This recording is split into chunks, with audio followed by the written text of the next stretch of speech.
You finally answered. Mom's voice dripped with that familiar guilt-inducing tone. I've been calling all day. My stomach twisted into knots. I was working, Mom. That's a lie. I just couldn't face another conversation where my wishes didn't matter. What are your plans for the holidays? The scheming undertone in her voice made my heart race. The usual family thing, I guess? Well, we're doing something different this year. My chest tightened. What do you mean? I got 4 tickets for Bob Dylan, for 3 consecutive days. From the words 4 tickets, I immediately knew I wasn't included. Am I coming too?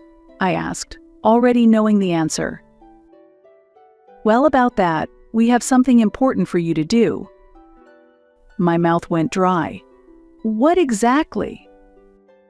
We need someone to look after Grandma. So you mean, while everyone enjoys the live concert, I'm supposed to stay over for 3 whole days and take care of Grandma?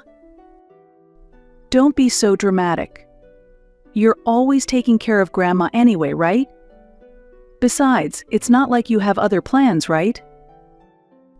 I felt rage burning through me, but somehow kept my voice steady. Were you ever planning to actually ask me?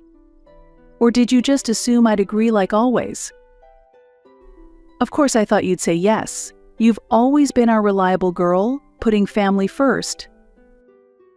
Mom, I'm a grown woman, I said, fighting to keep my voice from shaking. I deserve to control my own time. The answer is no. The silence on the other end was deafening. Erin, don't be so selfish. This is a special vacation for everyone. Everyone except me? I fired back, my knuckles turned white around the phone. I can't believe you're ruining our plans with your selfishness. My heart pounded in my ears. Selfish? You're the ones who made all the arrangements without even asking me, expecting me to gladly sacrifice 3 days of my life. Isn't that the definition of selfishness? That's enough. Your father will call you. Maybe you'll listen to him. Before she could hang up, I declared, if you expect me to be your caregiver, don't expect me to come home at all. I couldn't tell if she even heard me. My relationship with my family has always been one-sided. During university, I sacrificed my exam studies for family events and canceled important plans with friends to watch my brother Thomas's games. This was my normal daily life. However, the situation really deteriorated after my grandmother broke her hip 2 years ago. Although the surgery was successful, she began showing symptoms of dementia during the recovery process. The doctors explained that the shock of the fracture and surgery likely caused a rapid decline in her cognitive function. My parents and my brother Thomas' family, who all lived together, completely refused to take care of Grandma. We have jobs, they made excuses. The only one left was me, who was living in a nearby apartment. Simply because I could work remotely as a copywriter, I suddenly became Grandmother's primary caregiver, managing medications, doctor's appointments, helping with bathing and changing clothes. Everything fell on my shoulders. I commuted daily from my apartment to my family home to care for my grandmother. Erin, you've always had a special relationship with Grandma since you were a child, my mother said. You couldn't possibly think of putting her in a facility, could you? It was clever emotional manipulation. Of course, I didn't want to put my grandmother in a facility. But while I took on the caregiving, my parents went on cruise vacations, and my brother and his wife went skiing every weekend. My life had completely stopped. That night, my apartment felt like a prison. My phone buzzed constantly with calls from my parents, which I sent straight to voicemail. Thomas texted, "Erin, think about what's best for the family."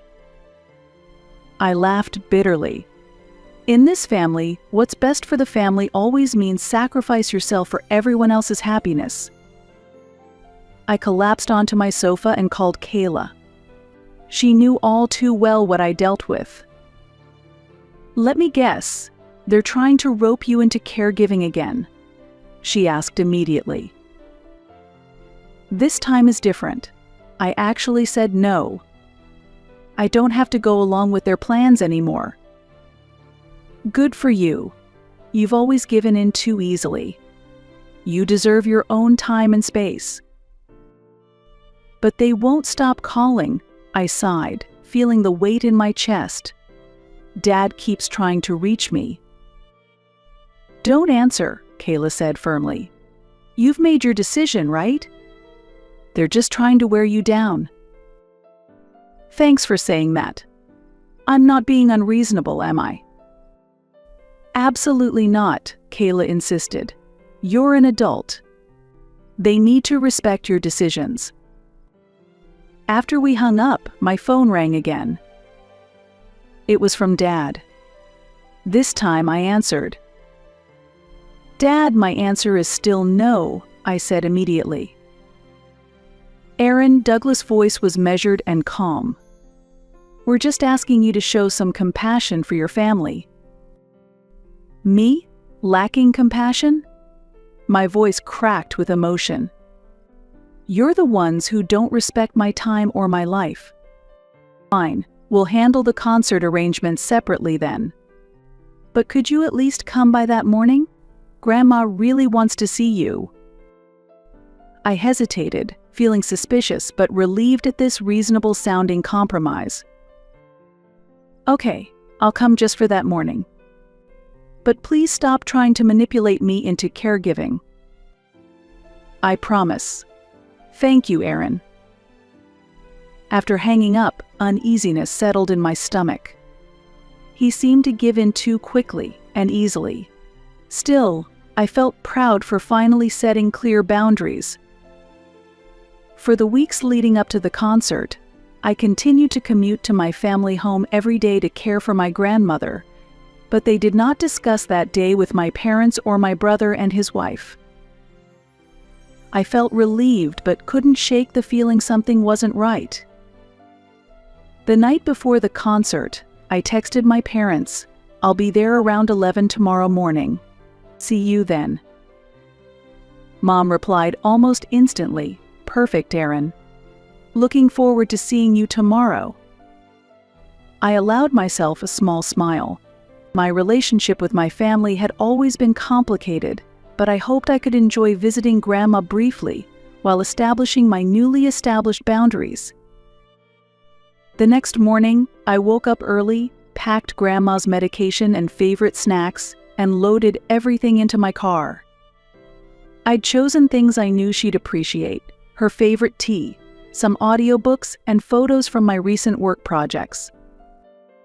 Driving to my parents' house, I felt surprisingly peaceful. Just a quick visit, see Grandma, drop off her things, and then back to my freedom. But as I pulled up to the house, something felt wrong. My parents' car was missing. So were Thomas' family cars. The lights were on, but the house seemed oddly quiet. I frowned as I approached the front door with my bags. When I rang the doorbell, I heard slow, shuffling footsteps. The door opened to reveal my grandmother, looking confused. "Aaron," she exclaimed with genuine joy. "You came." Of course, I smiled and hugged her frail form. "Good morning, Grandma. Where is everyone?" "They all left," she answered, her voice suddenly clearer. "They all went to that concert as planned." Actually, 1 month before Bob Dylan's concert, when I entered Grandma's room with her evening medication, she was sitting by the window writing something in a notebook. As soon as I entered, she quickly closed the notebook. "Aaron, would you mind closing the door?" She said that in a surprisingly clear voice, not in her usual confused manner. Though I was confused, I complied. "Sit down," she said while taking my hand. "I have something to tell you." In that moment, her eyes were clear, and her voice was steady. "I don't have dementia." "What?" I froze in shock.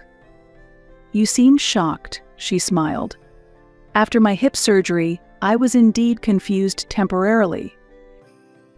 But I recovered. I just didn't tell the family that I had recovered." "But why?" "Your dad and mom and Thomas and Faith, I wanted to see how they would treat me." "And how they would treat you," she explained. "They think I'm having dementia, so they speak their true feelings in front of me." Grandma pulled out a folder from her drawer. "They're planning to go to Bob Dylan's concert, and they intend to dump my care on you." My face was drained of all colors. "Don't worry," she said. "I've known about their plan for a month. They discussed everything in front of me because they think I couldn't understand." "But why have you kept quiet until now?" "I was waiting for the right timing," she said meaningfully. "Erin, they've taken you for granted conveniently for years. But this time is different. This time, it's time to teach them a lesson." She began to explain her meticulous plan. I would pretend to fall for their scheme and come to the house. Then after they left, I would scare them into coming back. And she said with gleaming eyes, "This incident will be your opportunity to break free from their control." Yes, this was my grandmother's plan. And finally, the day came. "Let me help you to the living room first, Grandma." As I guided her to the sofa, I looked around carefully. The house was clean, with her medications neatly arranged on the side table. On the dining table sat the remains of breakfast and a note. While Grandma settled in her favorite chair, I picked up the note. "Dear Erin, we left at around 9 a.m. Grandma has had breakfast.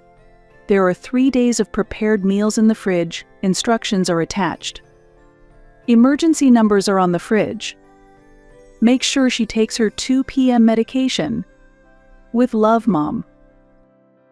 "I need to make a call. I'll be right back." I went to the kitchen and dialed Mom. After several rings, she finally answered. "Oh, Erin, you made it. How's your grandma?" "What the hell are you thinking?" I couldn't contain my fury. How could you pull something so underhanded after I explicitly said no? "Erin, please calm down," Mom said in that infuriating, soothing tone. "We knew you'd come through. You're always so dependable." "I'm not your on-call caregiver. I only agreed to a morning visit. I never agreed to watch Grandma for 3 whole days." "But you're there now, aren't you? You can't just leave her alone. She needs you." This is serious abandonment. My voice turned ice cold. "Do you have any idea what happens when I call the Adult Protective Services?" I heard her gasp. "You wouldn't dare." "Try me. If you're not back soon, that's exactly who I'm calling next." "Wait." Mom's panic was palpable. "We're still at the venue entrance. The concert hasn't started." "Then leave and come back. I'm staying for 1 hour. If you're not here by then, I'm calling the authorities." "Erin, please." 1 hour, I repeated and hung up. Meanwhile, Grandma and I put our secret plan into action. "Have you packed everything?" Grandma asked. Her eyes sparkled with anticipation for adventure. "Of course," I answered with a smile. "The Florida beaches are waiting for us." Grandma took out an envelope of official documents from her bag. "I wanted to leave before showing you this," she said, handing me the papers. It was her new will. I read it with an expression of astonishment. Her assets, her beach house, considerable savings, and the investment portfolio inherited from Grandpa were all to be given to me. "Grandma," Words failed me. The right thing, she said firmly. I met with a lawyer months ago and showed evidence that they lied about my cognitive abilities. They forfeited their inheritance rights. My parents had been trying to gain control of Grandma's assets by claiming she had dementia. But Grandma was wiser than them. A doctor's assessment proving her clear cognitive state and recordings of my parents' conversations made her new will legally unshakable. By the time we boarded the plane to Florida, my parents would have discovered the empty house and a note, "Dear Monica and Douglas, I do not have dementia. Aaron and I are going on a lovely extended trip. The legal proceedings regarding my assets have been completed. With love, Mom." Sitting on the sandy beach, Grandma and I shared the joy of freedom. Finally released from family constraints, we began a new chapter in our lives. After returning from Florida, I spent a quiet morning in my apartment, responding to friends' messages while ignoring the flood of texts from my family. After their betrayal, I needed time and space to heal. But that afternoon, my blood boiled as I scrolled through Facebook. Mom had posted, "Such a disappointing holiday." It breaks my heart when someone abandons their own family. My poor mother was so confused and upset. I never realized how easily family bonds could break. The comments poured in. "So sad, Monica. Young people today just don't understand responsibility. Abandoning your own grandma is the worst. Family must come first. Some people just don't get it." My hands shook as I took screenshots. Though she hadn't named me, everyone knew who she meant, and she had completely twisted the truth. Fueled by rage, I crafted my own post, "Time for the Truth." Yesterday, I visited my family as promised. Upon arrival, I discovered everyone had already left for Bob Dylan's concert, expecting me to care for my grandmother with cognitive issues for 3 days. This was after I explicitly refused them. I threatened to report them for elder abandonment, forcing them to come home. Now I'm accused of not caring about family. The reality? They don't respect my time or boundaries. I am not their on-call caregiver whenever they want entertainment. True family is built on mutual respect, not manipulation and convenience. Hitting post might permanently damage my family relationships, but I needed to speak my truth. With a deep breath and trembling hands, I pressed the button. The reactions exploded immediately. Kayla commented first, "So proud of you for standing up for yourself." Then a wave of supportive messages from my friends poured in. That night, my social media account exploded with family backlash. Mom accused me of disgracefully exposing private family matters. Dad told me to act like an adult. Thomas and his wife claimed I was betraying the family. Cousins and distant relatives I barely knew piled on with criticism. Yet simultaneously, my post spread far beyond my network. Strangers began sharing it with comments like, "I've been the family caregiver for years too. Blood relation doesn't entitle them to abuse your boundaries, and you did exactly what you needed to do." My phone buzzed non-stop with notifications until I finally turned it off to sleep. The next morning, Kayla's call woke me. "Aaron, this has completely blown up. Your post is everywhere. Several major blogs have picked up your story." "What?" I rubbed my eyes and grabbed my phone. Notifications flooded my screen. My post had thousands of shares, with countless people sharing similar experiences. Online news sites were featuring my story in articles about elder care ethics and family boundaries. "I never wanted to go viral," I whispered, overwhelmed by the attention. "This wasn't my intention." But your story is touching so many people, Kayla said. What you're describing is something countless others have suffered in silence. That afternoon brought a shocking twist. Mom posted again, "I need to set the record straight." My previous post was written in haste. My husband, my son, and his wife. And I had unfair expectations of our daughter Erin. We disrespected her boundaries and tried to use her as free elder care. Her response was justified. I sincerely apologize publicly. I stared at my screen in disbelief. Mom never apologized, especially not publicly. The explanation came moments later in a text from Grandma. "I had a serious conversation with your mother. Their behavior was disgraceful. They've agreed to publicly apologize to you. However, this isn't enough. They've been exploiting you for years. I believe we should consider legal options to address this pattern of abuse." Legal options? That seemed extreme. But my perspective quickly shifted. That evening, while ignoring Mom's calls, I opened an email from Dad. What I read made my blood boil. "Erin, we've apologized publicly.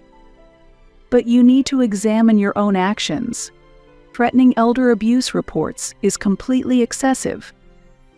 We just needed a few days of help with your grandmother. Your dramatic overreaction has humiliated our entire family. You are no longer welcome at family gatherings, Dad." My hands shook with rage. Their public apologies were completely hollow. They still blamed me and were even trying to cut me out of the family. I immediately called Grandma. "Grandma, look at this email Dad just sent me." Her voice hardened with anger when I read it to her. "This is outrageous. They haven't learned a thing. Erin, we need to consult with a lawyer immediately. This is clear harassment." Following Grandma's advice, I met with a family law attorney the next day. She listened attentively to my story and explained that the situation was more serious than I had realized. "Ms. Hartfield, this goes well beyond a family disagreement," Attorney Olivia Morrow said gravely. "The behavior of your parents and brother and his wife constitutes psychological harassment. The public defamation on social media could be considered libelous, and the abandonment of your grandmother raises serious elder abuse concerns. Should I really take legal action against my own family?" I asked, feeling the weight of the decision. "Let's begin with a formal warning letter. We'll inform them that continued harassment will result in legal proceedings." I agreed, and Attorney Morrow sent formal warnings to my parents, brother and his wife. But instead of calming things down, this only poured gasoline on the fire. After receiving the letters, Mom went on the warpath. She posted that I was an ungrateful daughter trying to sue her own family who only wanted help with her sick grandmother. Dad publicly called me emotionally unstable and insisted my claims were wildly exaggerated. Thomas and Faith joined the attack, labeling me an attention seeker and declaring my story pure fiction. Their vicious response left me no choice. I met with my lawyer again and made the painful decision to file a lawsuit for defamation and emotional distress. "Ms. Hartfield, I know this isn't easy," Attorney Morrow said gently, "but it's necessary to protect both you and your grandmother." The day we filed the lawsuit, my emotions were in complete turmoil. Despite everything, these people were my family. But their actions weren't just a one-time mistake. They represented years of exploitation and disrespect that I could no longer ignore. Grandma Beatrice was my rock throughout the process. She not only supported my decision but offered to testify, revealing how she had been mentally documenting the family's treatment of me for years. "I pretended my memory was worse than it is," she confessed. I wanted to see who truly cared about me versus who saw me as a burden. The legal battle dragged on for months, completely shattering whatever remained of our family relationships. My parents, brother and his wife, refused all contact, while extended family members were forced to choose sides. Most aligned with my parents in the name of family loyalty, but Grandma and a few others stood firmly with me. The case moved forward faster than expected.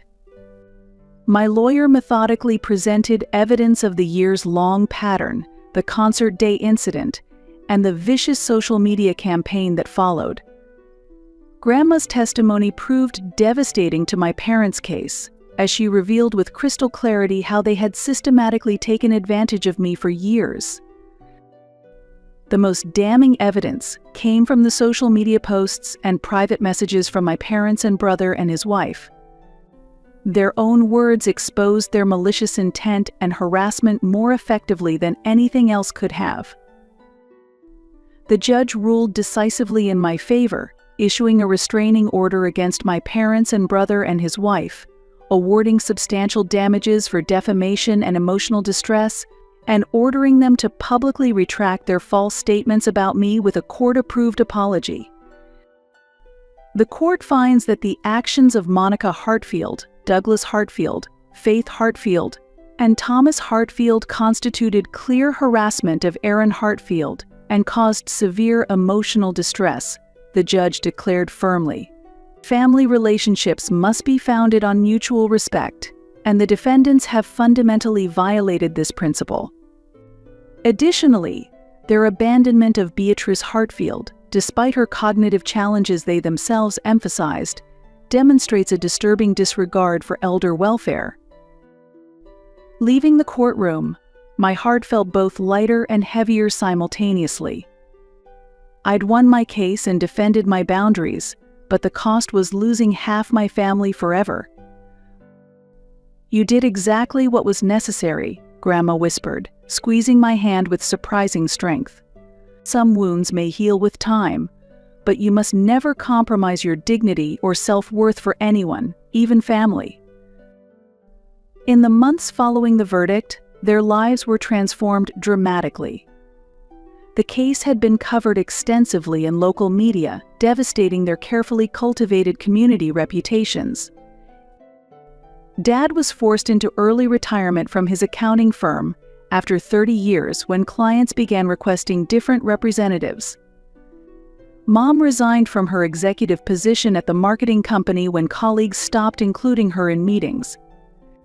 Their social circle shrank rapidly as former friends distanced themselves from the scandal. Thomas and Faith's real estate investment business suffered immediate consequences. Potential clients researched them online only to find stories about elder abandonment and harassment. Within 6 months, they were forced to sell their luxury home and downsize dramatically. Meanwhile, Grandma moved in with me. Together, we renovated my small apartment to accommodate her needs while preserving her independence. With her encouragement, I enrolled in creative writing courses, finally pursuing my long-held dream. 1 year later, my life had transformed completely. With Grandma's support, I reduced my copywriting hours to focus on my first novel while taking advanced writing classes. Grandma, thriving in our shared home, had started a small online community for seniors exploring their creative talents. The pain of family betrayal still occasionally surfaces, but I remind myself that my decisions were necessary. I won't make space in my life for people who see me as nothing but a convenient caregiver, I told Kayla during one of our regular coffee dates. It sounds harsh, but protecting myself was essential. Though the wounds will never completely heal, I walk forward with confidence. Grandma and I have created our chosen family based on mutual respect and love. Our story serves as a powerful reminder that exploitation, even from family, should never be tolerated.